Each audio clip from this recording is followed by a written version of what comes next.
Welcome to the Health and Healing Podcast with me, Sophia, where I talk all things to do with health and healing, physically, mentally, emotionally, and spiritually. I share insights from personal stories, client wins, chats with other practitioners, and offer nourishing support for those navigating the healing path. Now, if you are wanting to feel healthier, more at home in your body, and in love with your life, then you are in the right place, my love. Enjoy the episode.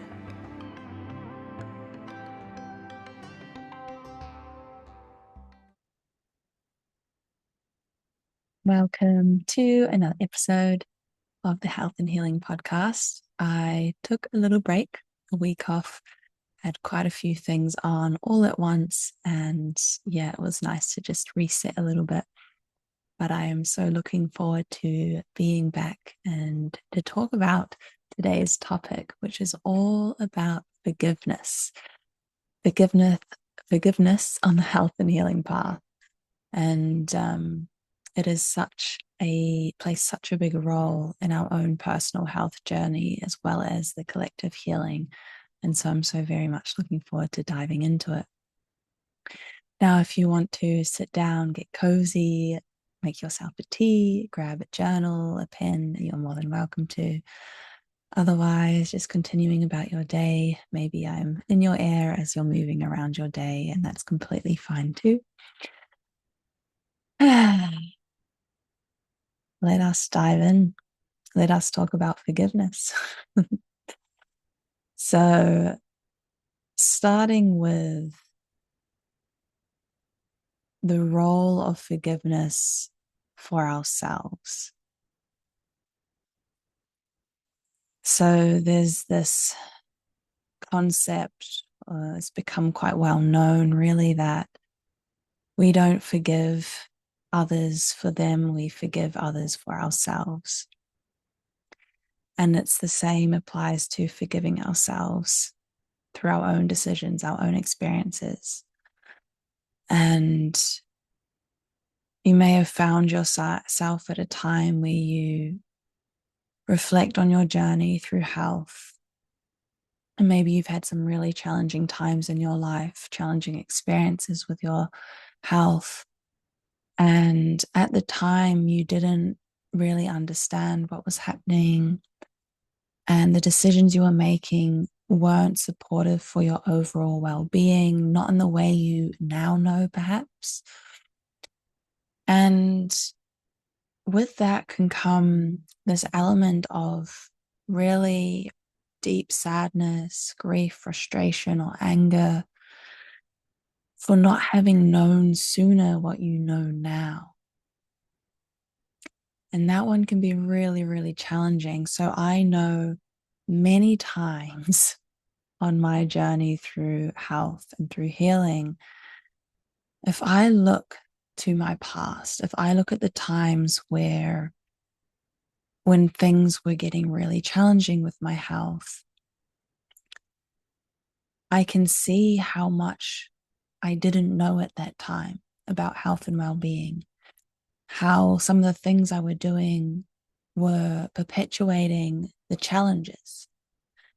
And at the time, I was doing the best I could with what I knew, with the education I had. And yet, in hindsight, looking back, it wasn't something I would do for myself now. And so a part of me could go back then and be like, I wish I could have just XYZ. If only I knew this thing, as though I'm trying to change the past. And you may find that for yourself as well, where you look back and you wish, if I just changed this event, this circumstance, if I just changed the past, then my future or my present wouldn't have to be as uncomfortable as it is now. If only then was different, so now could be resolved. But the reality is we cannot change the past in terms of what has actually happened. We can change our relationship to it. And in changing our relationship to the past, that is when we get to change our relationship to the present. That is when we get to release suffering from the present. Because the only reason we would ever want to change the past is because we are currently suffering, or we're experiencing an element of discomfort, and we don't want to be experiencing that discomfort. And whether consciously or subconsciously, we think that changing the past or fixing what was would resolve what is now.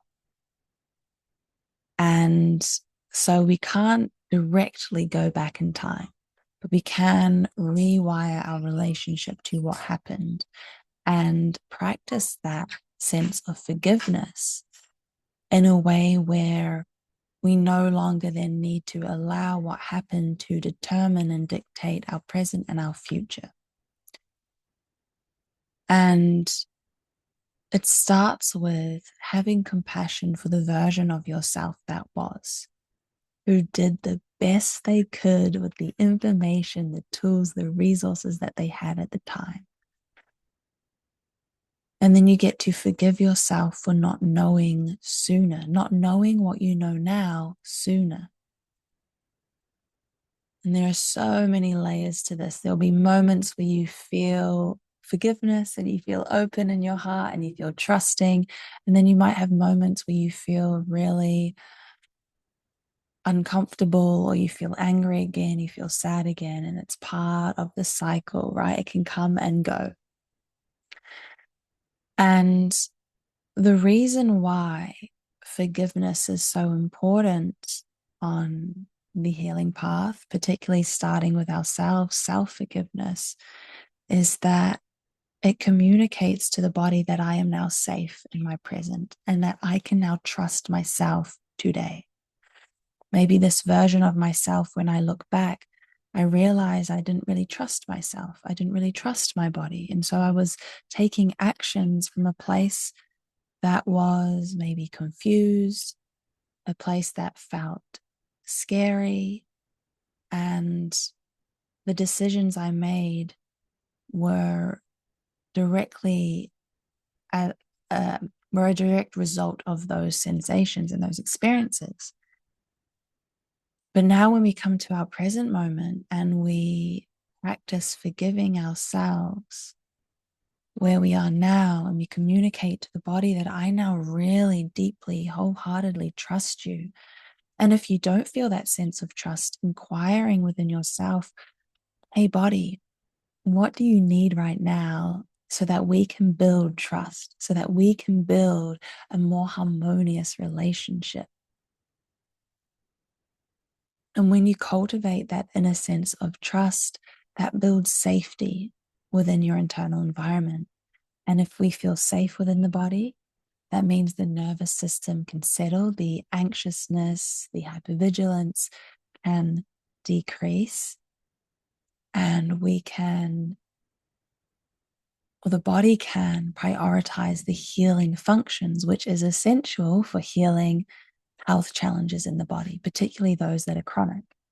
Part of the reason why chronic conditions develop is because of impaired resolution function.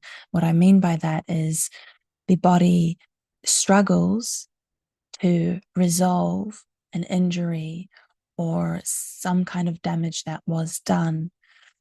And if we can support the resolution process, then the body can naturally start to heal, because with life, we will be faced with challenges. We will be faced with things that shift the body, that challenge the immune system, that challenge the healing function. But the body is designed to navigate and cope with that and work with that.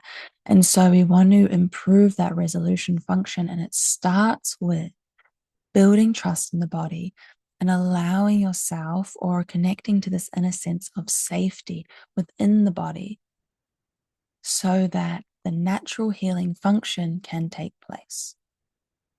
So that is why forgiveness is so important, because it is a piece of the puzzle when it comes to building and cultivating and nurturing inner safety and creating this harmonious relationship within the body, where you feel safe in your body, where you feel alive in your body, where you feel joyous in the world. And when you look around, you're not scanning for dangers, but you are absorbing the beauty of life. And so there can be many things that you struggle to forgive yourself with from the past. I know for me, looking back many years ago, one of the things, or some of the things that I've been working with forgiving, is not understanding nutrition fully for my body. It took a long time for me to really understand what was most supportive for my body in terms of nutrition. And I received a lot of conflicting advice and recommendations, and a lot of things that didn't work for my body. And so a lot of the times I thought I was doing the right thing, but I was still consuming foods that were actually really triggering my body. And so I can go back and hold myself and recognize that I was trying really hard to do the right thing. And I can then forgive that part of me and that version of me who didn't have the knowledge that she does now and didn't feed herself and fuel herself in the way that she knows how to do that now. And the reason why my forgiveness of that is so important is because I can have this relationship where if only I knew this sooner, then maybe things wouldn't have gotten so bad. Then maybe I wouldn't have had to struggle so much. Then maybe I wouldn't have had to experience so much suffering, or I would be somewhere else. I would be somewhere better than I am now. So again, it comes back to trying to control or fix my present moment by wishing upon a star that the past could have been different, but the past isn't different. And so another thing that I've practiced forgiveness with is when I made decisions for procedures and experiences relating to health that were actually quite unhelpful, and maybe added more load to my body, added more challenge to my body, as opposed to actually supporting the resolution and the healing in my body. Again, because it came from a place of trying, it came from a place of being a bit worried and a bit stressed and fearful of my own body, not trusting my body. Whereas if I can forgive that version of me and focus on the qualities of trust in myself now, then I know that going forward, I can make decisions from a really grounded and rooted place where I do now trust my body. That is the learning. It's not about if only I did this differently, then now would be different. It's about, oh, I did this thing in the past, and I can realize how it was out of alignment with, it was out of alignment with my body. It was out of alignment with what best serves my body. And because I had that experience, I can be like, oh, I can now do it differently because I now know that trusting myself and trusting my decisions and trusting my body is really important. And so now when I make decisions going forward, my foundation, or part of the foundation to making those decisions, is how does this feel in my body? Do I feel anxious? Do I feel panicked? Do I feel worried? Do I feel tense? Is it a no? Because if so, then I probably won't make that decision. Or the decision I make won't move forward with the thing that I feel like I should do or have to do. And then it also allows me to become more aware of what a yes feels like in my body. And the sensations of when something is in alignment for my greatest good, for the fullness of my body. And that has come because I've had experiences in the past where I didn't make decisions from internal safety and trust. And so then by viewing it that way, I can feel gratitude that I've gotten to integrate this learning in my lifetime so that perhaps not just for me, but the community and future generations. And if you have children, this is a really beautiful way to kind of gain perspective, is you now get to pass this on to your children, the learning that you have experienced through the challenging times, through the parts that you are forgiving in this moment. And then that is a blessing, because your children will get to learn from you and not have to experience the same kind of struggle or challenge that you did. And that is the practice of forgiveness. It allows you to move forward with the knowledge and the education that you've gained from the experience. And so one of the other ones that I kind of struggled to forgive and would look back on and get angry and frustrated is when I took advice and recommendations from people that weren't helpful, and I trusted others more than I trusted myself. And while I have this, I had this quality of anger and blame towards others, I also have had to practice forgiving myself for choosing to believe them, for choosing to trust them. So for my role in the decision making at that time. And so when I look at all those things, I recognize that all of those experiences have been stepping stones to who I am today. And again, that brings in this quality of gratitude. Had it not been for those experiences, perhaps I would have never gotten to the place where I am today, where I can have so much compassion, where I can have so much love in my body, where I can trust my body so much and feel so deeply safe, and I can nurture my own body.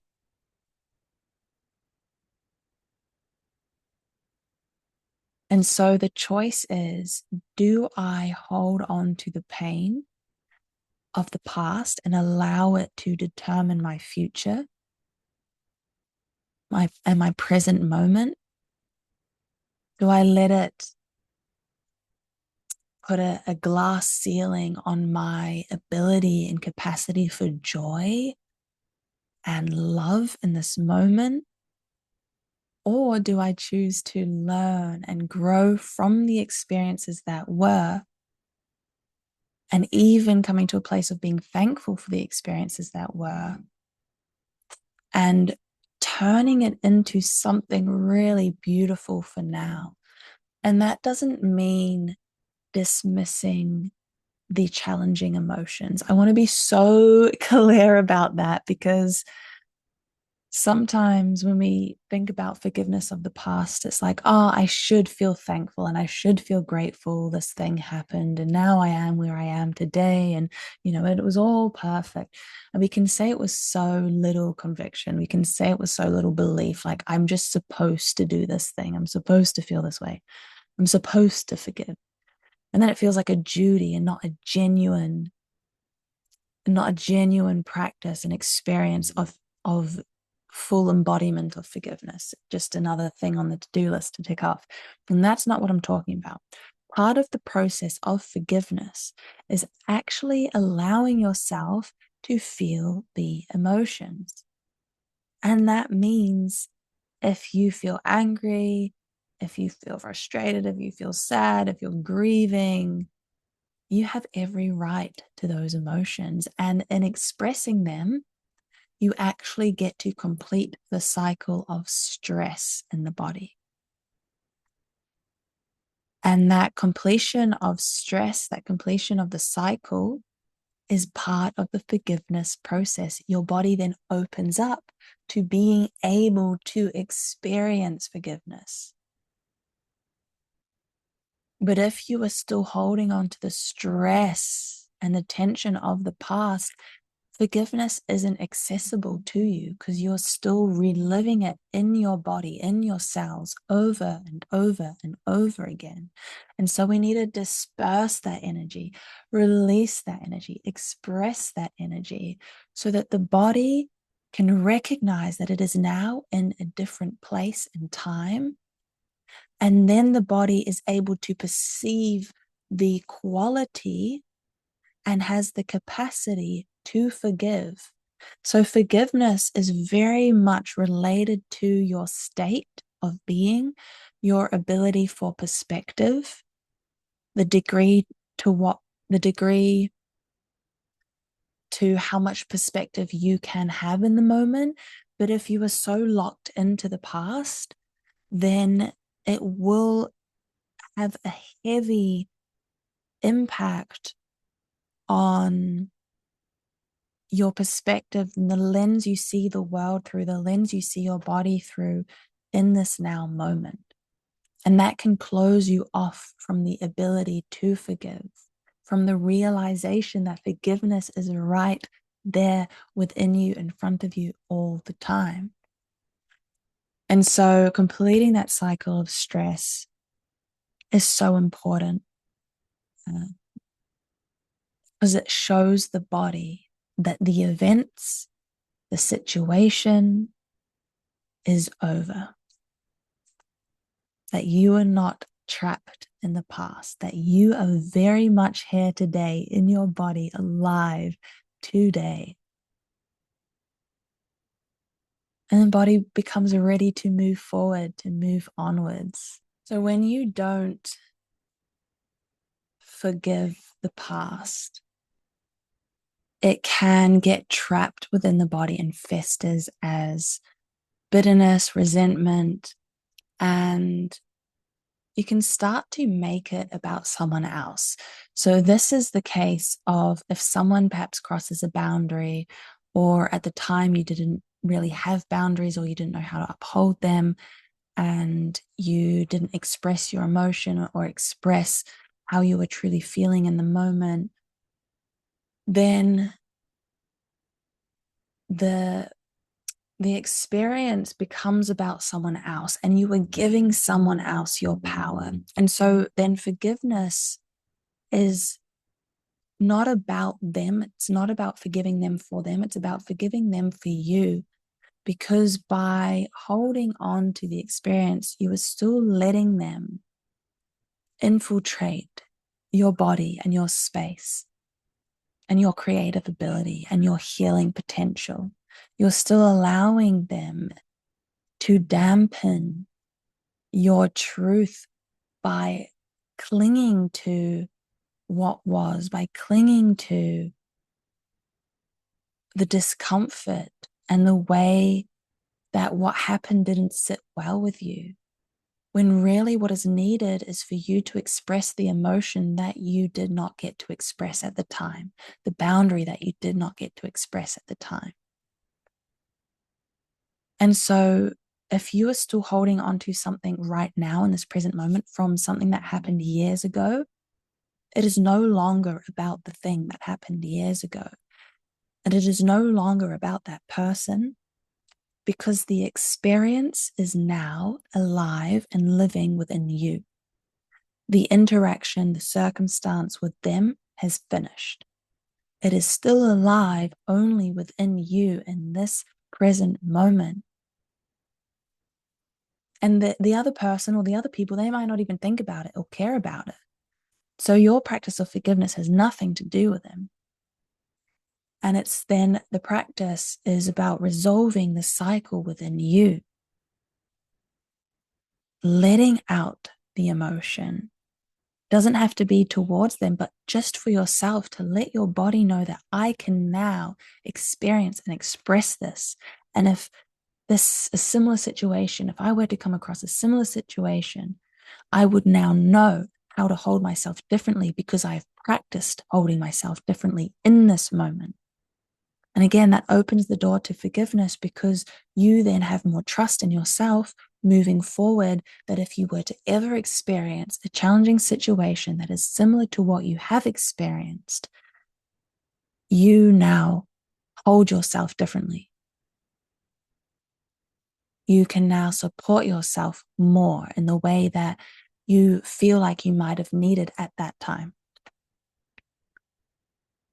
And so this practice of forgiveness is really about a coming home. They're coming home to the truth that is within you and letting go of all the noise around you that has told you how to be, what to do, how to act, what to say, what is right, what is wrong. And it is coming into really, truly getting to know yourself, getting to know your body. And then the forgiveness is a byproduct. You naturally forgive because everyone else is on the same journey, some more intentionally than others. But when you realize that forgiving yourself and forgiving others is really to support you in your health, in your body, in your nervous system, then it becomes so much easier because it's not about anyone else. It's about how you feel and how you want to feel moving forward. And if you truly want to heal your body, if you truly want to experience health again, if you want to improve your health from where you are, then forgiveness is right there for you. And it can truly transform your relationship to your body and your relationship to others because you trust yourself. Mm.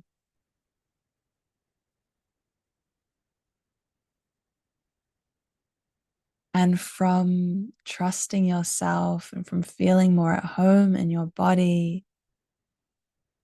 has way more capacity for joy because it's no longer holding on to the pain of the past. It can open and bloom into the present. The body has more energy for healing. You then start to make decisions for your health and well-being, whether it be nutritional decisions, lifestyle choices, habits, behaviors, from a place where you are not resentful or bitter or holding on to the past, but from a place where you have more love in your heart because you have resolved what was in your body. And then the body naturally wants to make more decisions that are in alignment for optimal well-being and health. When we're holding on to resentment and bitterness and all these kind of emotions that are trapped inside the body is surviving. The body is just trying to cope with the experience and kind of suppress the uncomfortable sensations. And so naturally, it's going to gravitate towards certain behaviors and lifestyle choices that are not going to contribute to long-term health and well-being, but are just going to help you get through the moment of discomfort. And that is why kind of coping mechanisms and addictions can form, is because a lot of the time it's people running from the past or trying to avoid a perceived inevitable future. But in that state of forgiveness, the body no longer needs to do those things, or it can find healthier outlets to move energy through the body to resolve the stress cycle and to release the emotion and the discomfort.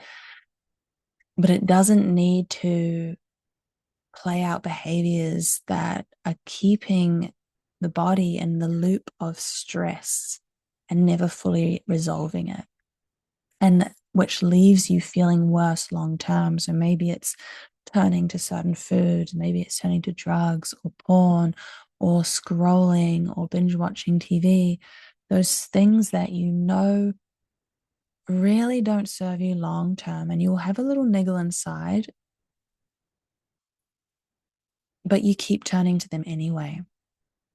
And a lot of the time it's because we're trying to escape something. We're trying to escape an emotion, a sensation, the discomfort.